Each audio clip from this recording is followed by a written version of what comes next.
भगवान बुद्ध के जीवन और उनके उपदेश हमें ये सिखाते हैं कि हमारा मन ही हमारी सबसे बड़ी शक्ति है। यदि हमारा मन शांत, संतुलित और सकारात्मक है तो हम हर परिस्थिति में प्रसन्न रह सकते हैं। लेकिन यदि हमारा मन अशांत, असंतुलित और नकारात्मक विचारों से भरा है तो हमें जीवन में केवल दुख और कष्ट ही दिखाई देंगे। ये कहानी इसी गूढ़ सत्य को उजागर करती है। एक दिन की बात है, भगवान बुद्ध अपने शिष्यों के साथ एक गांव में गए। वहां के लोग उन्हें देखने और उनके उपदेश सुनने के लिए बड़ी संख्या में एकत्र हुए थे। गांव में एक युवक रहता था जो बहुत ही क्रोधी स्वभाव का था। वो छोटी छोटी बातों पर गुस्सा करता और अपने क्रोध के कारण दूसरों को भी दुखी कर देता था। युवक ने सुना कि बुद्ध आए हुए हैं और गांव के लोग उनकी प्रशंसा कर रहे हैं, लेकिन उसे विश्वास नहीं था कि कोई व्यक्ति वास्तव में इतना शांत और बुद्धिमान हो सकता है। उसने सोचा, मैं बुद्ध की परीक्षा लूंगा और देखूंगा कि वे सच में कितने ज्ञानी हैं। युवक बुद्ध के पास पहुंचा और जैसे ही वो उनके सामने आया, उसने अपशब्द कहना शुरू कर दिया। उसने बुद्ध की निंदा की, उन्हें धोखेबाज कहा और उनका अपमान करने की कोशिश की। गांव के लोग ये देखकर बहुत क्रोधित हुए। शिष्यों ने भी सोचा कि इस युवक को तुरंत रोकना चाहिए, लेकिन बुद्ध बिल्कुल शांत थे। वे न क्रोधित हुए, न ही युवक की बातों से विचलित हुए। वे बस मुस्कुराते रहे और उसे ध्यान से देखते रहे।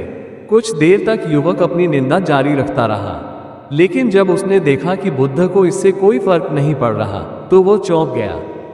उसने पूछा, तुम मेरे अपशब्दों पर प्रतिक्रिया क्यों नहीं दे रहे? क्या तुम्हें गुस्सा नहीं आता? बुद्ध ने मुस्कुराते हुए कहा। लेकिन जब उसने देखा कि बुद्ध को इससे कोई फर्क नहीं पड़ रहा तो वो चौंक गया। उसने पूछा, तुम मेरे अपशब्दों पर प्रतिक्रिया क्यों नहीं दे रहे? क्या तुम्हें गुस्सा नहीं आता? बुद्ध ने मुस्कुराते हुए कहा, पुत्र, यदि कोई व्यक्ति तुम्हें कोई उपहार देना चाहे और तुम वह उपहार स्वीकार न करो तो वह उपहार किसके पास रहेगा? युवक ने उत्तर दिया, यदि मैं उपहार स्वीकार नहीं करता तो वह देने वाले के पास ही रहेगा। बुद्ध बोले, ठीक उसी प्रकार यदि कोई व्यक्ति क्रोध, अपशब्द या बुरी भावनाएं मुझे देना चाहता है लेकिन मैं उन्हें स्वीकार नहीं करता तो वे उन्हीं के पास रह जाती है। मैं अपने मन को शांत रखता हूं, इसलिए तुम्हारे शब्द मुझ पर कोई प्रभाव नहीं डाल सकते। युवक ये सुनकर अवाक रह गया। वो समझ गया कि क्रोध का उत्तर क्रोध से नहीं दिया जाता, बल्कि धैर्य और शांति से दिया जाता है। उसे अपनी भूल का एहसास हुआ और उसने बुद्ध से क्षमा मांगी। बुद्ध ने उसे प्रेमपूर्वक क्षमा कर दिया और कहा, सच्ची शांति बाहरी परिस्थितियों में नहीं बल्कि अपने मन में है। यदि तुम अपने मन को नियंत्रित कर लोगे तो कोई भी परिस्थिति तुम्हें विचलित नहीं कर सकती। सारा खेल मन का है। बुद्ध ने उस युवक को एक और कहानी सुनाई ताकि वो इस शिक्षा को और बेहतर समझ सके। एक बार दो यात्री जंगल से गुजर रहे थे। रास्ते में उन्हें एक सुंदर बगीचा दिखाई दिया जिसमें रंग बिरंगे फूल खिले थे और पक्षी चहचहा रहे थे। पहले यात्री ने बगीचे को देखकर कहा, वाह, ये जगह कितनी सुंदर और शांतिपूर्ण है। यहाँ आकर मुझे बहुत आनंद और शांति का अनुभव हो रहा है।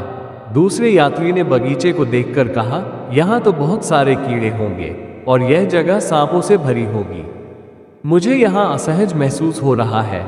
अब सोचो, दोनों यात्रियों ने एक ही जगह को देखा, लेकिन उनके अनुभव अलग अलग थे। ऐसा इसलिए हुआ क्योंकि उनका अनुभव उनकी सोच और मानसिकता पर निर्भर था।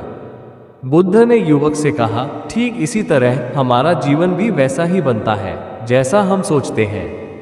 यदि हमारा मन सकारात्मक है तो हमें हर चीज में अच्छाई दिखाई देगी, लेकिन यदि हमारा मन नकारात्मक है तो हमें हर चीज में बुराई ही नजर आएगी। युवक को बुद्ध की बात समझ आ गई। उसने सोचा, अब तक मैं अपने क्रोध और नकारात्मक सोच के कारण खुद ही दुखी रहता था, लेकिन अब मैं अपने मन को शांत और सकारात्मक बनाने का प्रयास करूंगा। उस दिन से उसने क्रोध करना छोड़ दिया और अपने विचारों को नियंत्रित करने की कला सीखने लगा।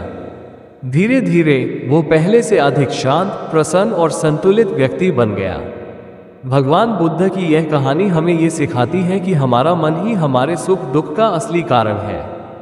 क्रोध को नियंत्रण में रखें। यदि हम क्रोध के बदले क्रोध नहीं करें तो कोई भी हमें हानि नहीं पहुंचा सकता। मन को शांत रखें। यदि हमारा मन शांत है तो बाहरी परिस्थितियां हमें प्रभावित नहीं कर सकती। सकारात्मक सोच अपनाएं।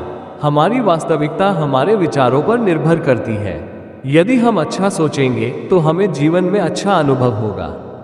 बाहरी नहीं, आंतरिक शांति आवश्यक है। सच्चा सुख और शांति बाहरी दुनिया में नहीं, बल्कि हमारे मन के अंदर है। निष्कर्ष, हमारा जीवन हमारे मन का प्रतिबिंब है। यदि हम अपने विचारों को नियंत्रित करना सीख लें, तो हम अपने जीवन को भी सुंदर और सुखमय बना सकते हैं। इसलिए हमेशा याद रखें, सारा खेल मन का है।